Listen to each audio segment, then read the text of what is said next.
एक राजा बहुत सनकी था। उसे सबसे लंबी कहानी सुनने की सनक सवार हुई। राजा के हुक्म से मुनादी कराई गई।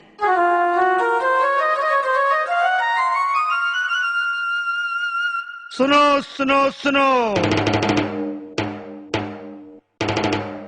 सुनो सुनो सुनो, महाराज धीराज का हुक्म है कि जो उसे सबसे लंबी कहानी सुनाएगा उसे रामगढ़ की जागीर तथा एक मुंह मांगा इनाम दिया जाएगा।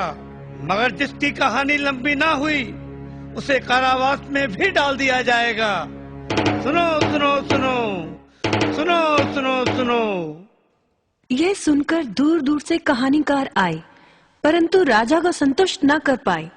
कहानियां तो लंबी थीं, परंतु राजा सोचता, कहानी तो सुन ली है, अब व्यर्थ में जागीर क्यों दूं?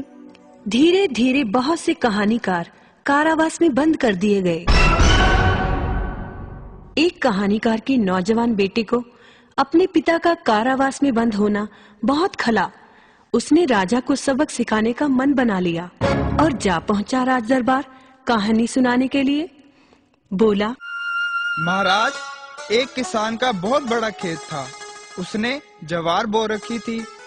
पास ही एक पेड़ पर ढेरों चिड़ियों का झुंड रहता था, इसलिए जब भी किसान बीज बोने आता, चिड़ियों बीज निकालकर खा लेती थी। एक बार उसने सोचा कि वह खुद अपने खेत की रखवाली करेगा। चिड़िया भी कौन सी हार मारने वाली थी। उन्होंने भी योजना बनाई, बस काम आसान हो गया। एक चिड़िया आई, खेत में से बीज का दाना चुगा और हो गई फुर। फिर एक चिड़िया आई और दाना चुगा और हो गई फुर। और फिर एक और चिड़िया आई, दाना चुगा और हो गई फुर। फिर एक और दाना चुगा और हो गई फुर। राजा बोला, फिर क्या हुआ? होना क्या था जी? फिर एक चिड़िया आई, दाना चुगा और फुर। फिर आगे क्या हुआ? महाराज, चिड़िया आई, दाना चुगा, फुर।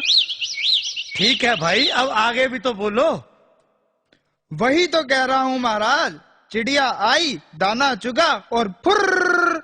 राजा को फुर फुर सुनकर बोरियत होने लगी और बोला, ठीक है, मान लिया, सारी चिड़िया आई और उन्होंने सारे दाने चुन लिए। अब आगे भी तो बोलो। ऐसे कैसे चुग लिए महाराज?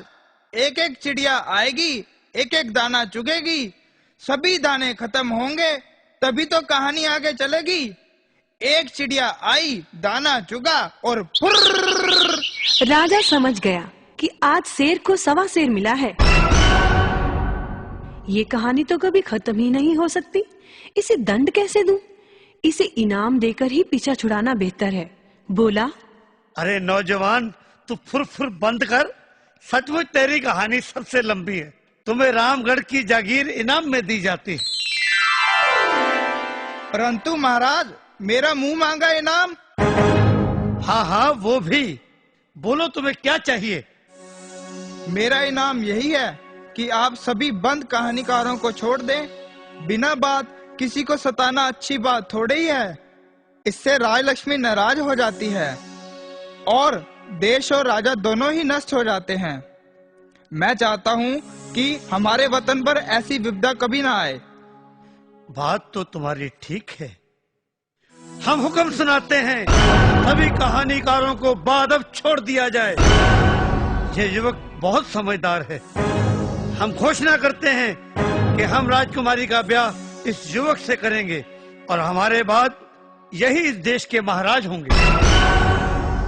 इस प्रकार युवक ने अपने पिता को ही नहीं छुड़ाया, बल्कि सूझबूझ से राजा को सही रास्ते पर भी ले आया।